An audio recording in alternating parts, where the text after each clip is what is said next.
raise your hand. I think if there's any Spanish media in the room, we'll start with Spanish questions. So yeah, if the cameras are ready at the back, we'll kick off with the gentleman here. Hola, Mikel, soy David Martínez de Televisión Española. Hola. No sé si te dejan responder en español, te lo agradecería en todo caso. Claro.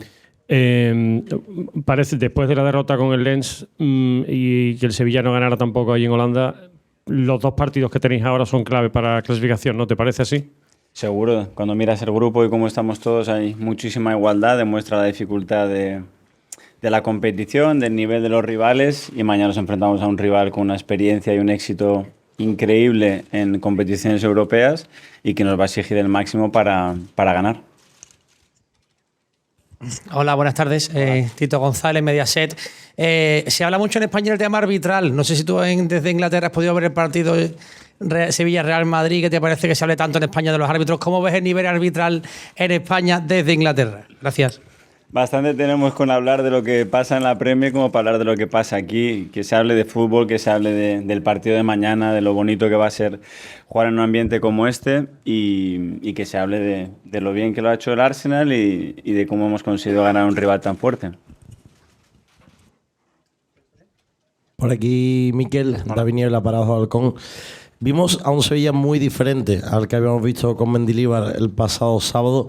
No sé qué esperas del rival de mañana y sobre todo también en la Premier hay ambientes muy espectaculares, muy buenos, pero mañana también se espera una de esas grandes noches aquí en Sevilla como el año pasado. No sé si tuviste la oportunidad de ver ante el United y la Juve. También, ¿qué esperas del ambiente que tenga mañana el Sánchez Pizjuán? Con las noches que se han vivido aquí, con la experiencia, como he dicho, que tiene el club y la identidad tan clara que tienen, aunque con el cambio de entrenador obviamente hay matices que son diferentes, hay muchas similitudes en cuanto a lo que quieren buscar y ya está. Y mañana acercarnos al partido que queremos nosotros, intentar dominarlo como hacemos siempre e intentar ser mejor que ellos. Hola, buenas. Samuel Silva para Relevo. Pero, ¿qué diferencias hay entre el Sevilla de Diego Alonso, lo poco que hemos visto, con el de Mendilibar? Yo voy a hablar del de Diego, que me impresionó, me gustó mucho el partido que hicieron con el Madrid. Pues es verdad que hubo fases y momentos muy diferentes en el partido, pero bueno, una identidad muy clara, igual que lo hizo con Uruguay. Se ve claro, muy claro lo que quiere hacer, el tipo de equipo que quiere, lo que transmite el equipo y mañana está claro que van a ir por ese camino. Aquí Mikel, Máximo Ramírez para Diario Cataluña. Te quería preguntar por el debate de la portería, ¿no? Porque venís de jugar en Stamford Bridge y David Raya cometió un error, digamos, no muy frecuente en esa liga, en el gol de Mudryk. Te quería preguntar si vas a rotar en esa portería poniendo a Ramsdale o vas a seguir dejando a Raya de titular y darle más confianza al portero español. Lo veremos mañana con la alineación. Todos los jugadores que están disponibles tienen opciones de jugar y seguro que no me voy a guiar por una acción para tomar una decisión con un jugador. Hola Mikel, buenas noches. Daniel Chanona para Televisa Univisión. Hasta el último día de la temporada pasada, el Arsenal compitió al más alto nivel en Liga, aspirando a estar de vuelta en la Champions. ¿Ese nivel de competitividad va a seguir siendo un parámetro esta temporada para medir al Arsenal en Europa? Sí, pero ese no va a ser suficiente, va a tener que ser mejor porque cada año la exigencia es mayor, el nivel es mayor y es lo que queremos. Y hacerlo cada 3 días, para eso también hemos fichado jugadores y hemos mejorado el equipo. Y el nivel de exigencia va a ser mayor por lo que hicimos el año pasado y porque el equipo todavía puede crecer por los dos motivos. Mikel, por aquí, Andy Leal para ADN América. Yo le quería preguntar por la importancia de los jugadores más veteranos en el equipo. Ha pasado hace unos minutos por aquí Jorginho y le quería preguntar cuán importante es jugadores como Jorginho o Kai Havertz que han llegado hace poco, recientemente a la plantilla, que son los únicos que tienen experiencia en ganar esta competición. No, yo creo que las experiencias, sobre todo las positivas, te marcan muchísimo con jugador, pero para poder llegar a ella ha habido un aprendizaje y seguro que ha habido experiencias que no han sido tan buenas. Es un poco la mezcla, es encontrar esa cohesión entre el equipo y esa capacidad para poder afrontar distintas situaciones. Mañana vamos a encontrar un contexto único aquí, del que estamos preparados para asumir y a demostrarlo mañana en el campo.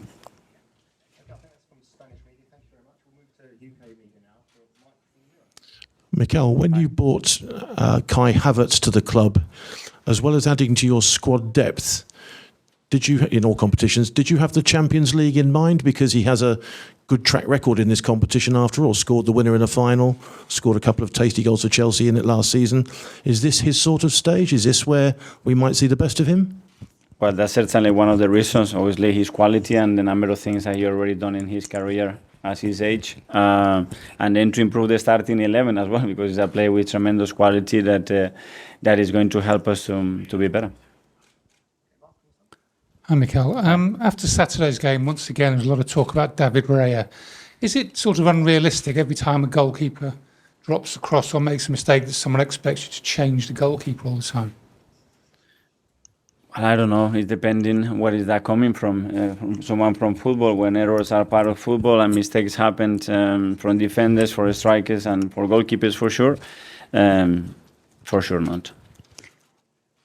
On that, Mikel, we sort of see goalkeepers sometimes as superhuman with a lot of confidence all the time.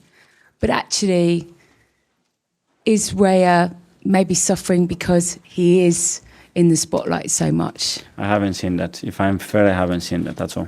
He strikes you as being still as confident ever because there seems like an extra pressure on him.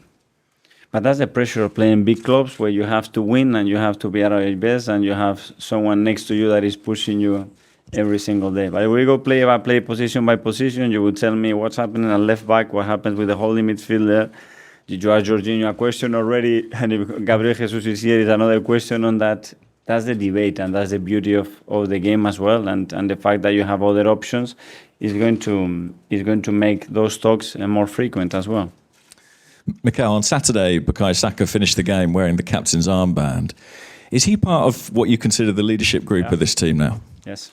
And do you think that's a role he could fulfill in the longer term? I mean, sorry to interrupt, but I was going to say you lost some really experienced players this summer, people like Granit Xhaka, people like Rob Holding, people like Kieran Tierney.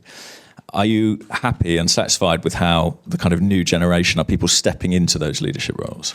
Yes, I think it's really important for them because the role that they have in our way of playing, in our team, in our club, has to be mirrored as well with the leadership level that they should have around the team and to make the team grow. And I think it's got a perfect environment. We have a really good mixture of players, teams, and experiences in that group. And it's going to be a really valuable time to spend with those guys and to understand what happens as well behind the scenes as well. Hi, Mikel. Firstly, has Aaron Ramsdale travelled with you? Yes. So he's part of the squad for tomorrow? Yeah. And secondly, Vinicius Jr. was racially abused in this stadium on Saturday, and Seville dealt with it very quickly. The fan was ejected. But how concerned are you for your players tomorrow night, and is there anything you can say to them to prepare them for it? What I can say that the Seville reacted in a really strong and quick way. Great. Let's enjoy a beautiful football atmosphere. It doesn't get much better than the atmosphere here, and I'm just hopeful that we can only talk about football and enjoy that atmosphere tomorrow. Thank you. Hi, Mikel. Obviously, in that away game against Lens, there was a lot of players' first sort of Champions League away games. What do you think they've learned from that experience, and what lessons do you want them to take into tomorrow night? Well, there were a few, obviously, from that game, especially that in Champions League you cannot give anything away. Boxes are tremendously important when you have control of the game. There are going to be moments where that can get away very quickly, and you have to understand why this is happening and how the game went away from us. But it was a lot in our side to lose that game the way we did it, even though looking it back 2 times, we didn't deserve that result.